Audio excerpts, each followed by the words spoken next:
샬롬. 낮에는 여호와께서 그의 인자하심을 베푸시고 밤에는 그의 찬송이 내게 있어 생명의 하나님께 기도하리로다. 보이지 않는 전쟁이 시작되다. 총장님, 카페 좀 만들어 주세요. 1995년 5월 어느 날 퇴근한 남편이 느닷없이 말했다. 학교에 카페를 차리려면 돈이 얼마나 들까? 갑자기 웬 카페예요. 오늘 낮에 학교 운동장을 지나가는데 학생들이 다가와서 하는 말이 총장님, 저희는 생활관하고 도서관밖에 갈 데가 없어요.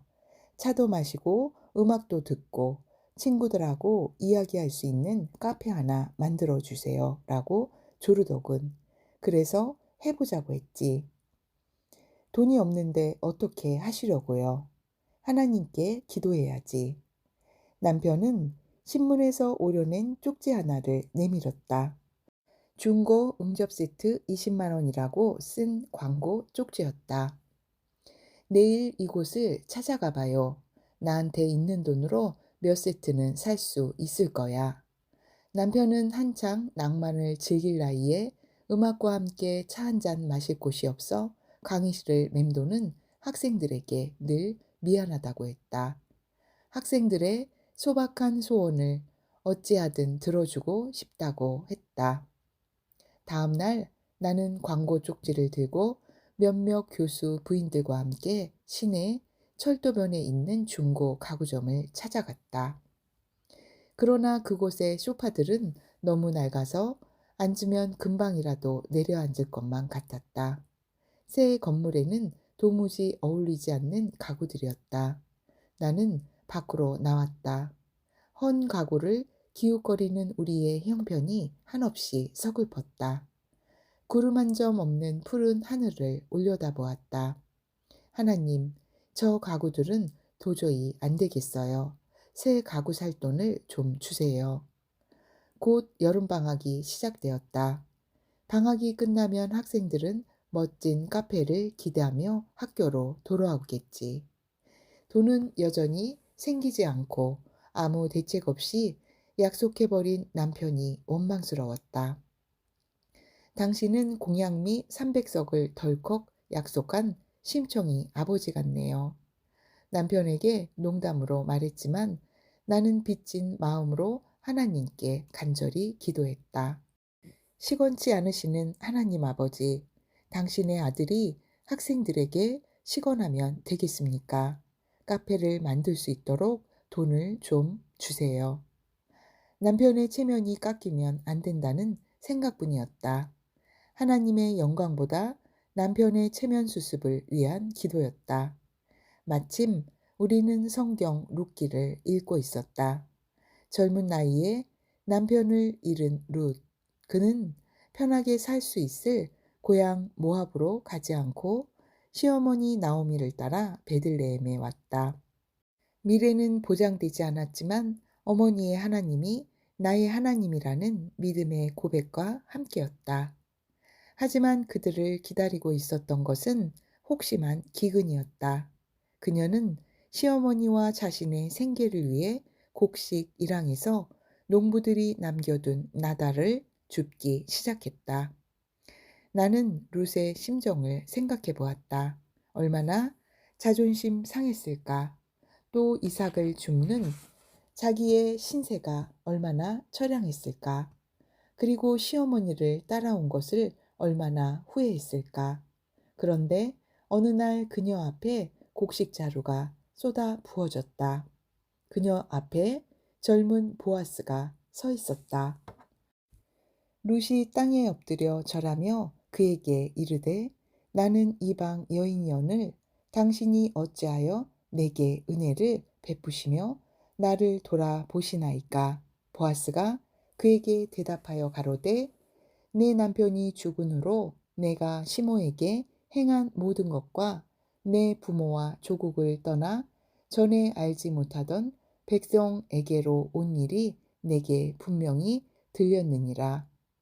여호와께서 내 행한 일을 보응하시기를 원하며 이스라엘의 하나님 여호와께서 그 날개 아래 보호를 받으러 온 내게 온전한 상 주시기를 원하노라.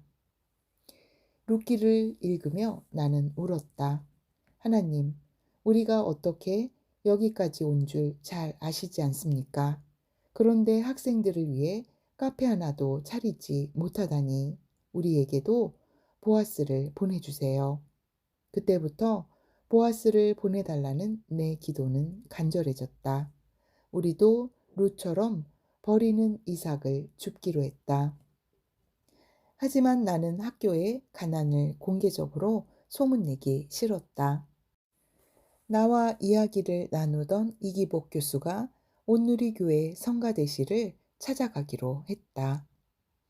버리기 아깝거나 쓰지 않는 소파나 가구가 있다면 우리 학교로 보내주세요. 우리 학교는 신설대학이라 가구가 많이 필요하답니다. 새벽 기도 때마다 늘 한동대를 위해 기도해 주던 눈치 빠른 성가대원들이 적극적으로 나섰다. 얼마 되지 않아 새 트럭분의 가구가 학교에 도착했다. 마침 포항에서 짐을 싣고 올라간 화물 트럭을 수소문해서 절반값에 싣고 올 수 있었다. 가구뿐만 아니라 운송료까지 보내주신 분도 계셨다. 빈 강의실을 청소해 놓고 가구들을 맞이했다. 비교적 덜 낡은 가구들은 출입구 쪽에 놓았다. 정리가 다 되자 남편은 지나가는 학생들을 불렀다. 여러분, 카페가 다 준비되었으니 들어와요. 학생들이 실망하면 어쩌나 나는 마음이 조마조마했다. 카페를 둘러보는 학생들의 표정이 묘했다. 그러더니 그들은 머리를 숙여 정중하게 인사했다. 총장님, 교수님, 그리고 사모님들 감사합니다. 나는 그 학생들의 얼굴을 차마 바로 쳐다볼 수 없었다. 새삼스레 방을 둘러보았다. 마치 총 천연색 중고 가구 전시장 같았다. 요즘 신세대 학생들 마음에 들리 없었다. 하지만 무언가 해주고 싶어 하는 우리들의 마음을 그들은 알고 있었다. 가난할수록 자녀 중에 부모 심정을 아는 효자가 많다고 했던가. 얼마 후 채플에 설교하러 오신 유진서 목사님께 이 이야기를 했다. 하나님께서는 어제나 오늘이나 영원토록 동일하십니다. 룻에게 보아스를 보내주신 하나님께서 한동대에도 보아스를 보내주실 겁니다. 저도 기도할게요. 그는 우리를 격려했다. 얼마 후 유 목사님에게서 전화가 왔다. 권사님, 드디어 보아스가 나타났습니다. 제가 그분들을 모시고 가겠습니다. 며칠 지나서 유 목사님은 젊은 부부와 함께 우리 집을 방문했다. 부인은 낯이 익었다. 사모님 저예요. 저를 기억하시겠어요? 나는 그를 금방 알아보았다. 몇 년 전 나와 함께 성경 공부를 했던 기독 실업인 회의 성인숙 집사였다. 아니, 집사님이 어떻게 여기를. 우리는 잠시 말을 잇지 못했다. 나는 조용하고 사려 깊은 성 집사를 늘 기억하고 있었다. 사모님, 얼굴이 왜 이리 상하셨어요? 몰라보게 초췌한 내 모습에 성 집사는 한눈에 우리의 고통을 읽었나 보다. 사모님, 저희는 학교를 돌아보며 말할 수 없는 감동을 받았어요. 학생들의 얼굴들이 어쩌면 그렇게 순수할까요? 이런 이야기를 들을 때마다 나는 부족한 나의 기도를 들어주신 하나님께 감사하며 말할 수 없는 기쁨을 느낀다. 때때로 나는 두 팔을 번쩍 들고 왕 같은 제사장이 되어 한동 학생들을 축복하는 기도를 드리곤 한다. 하나님, 우리 한동인을 하나님의 거룩의 영으로 덮어주세요.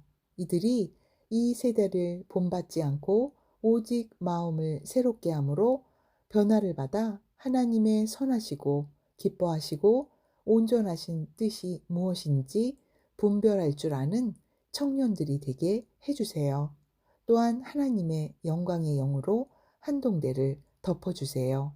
학교를 방문하는 사람은 누구든지 하나님의 임재하심을 느끼게 해주세요. 내 손을 꼭 잡으며 성 집사는 말했다. 사모님, 카페 만드세요. 저희가 돕겠습니다. 아, 하나님, 이렇게 응답해 주시다니요. 감사합니다.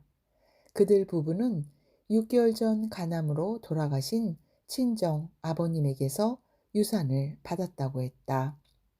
부친은 성미전자 고 성운양 회장이셨는데 그가 생전에 가족들도 모르게 가난한 이들에게 장학금도 주었다는 사실을 장례식에 찾아온 조문객들에게서 비로소 들었노라고 덧붙였다.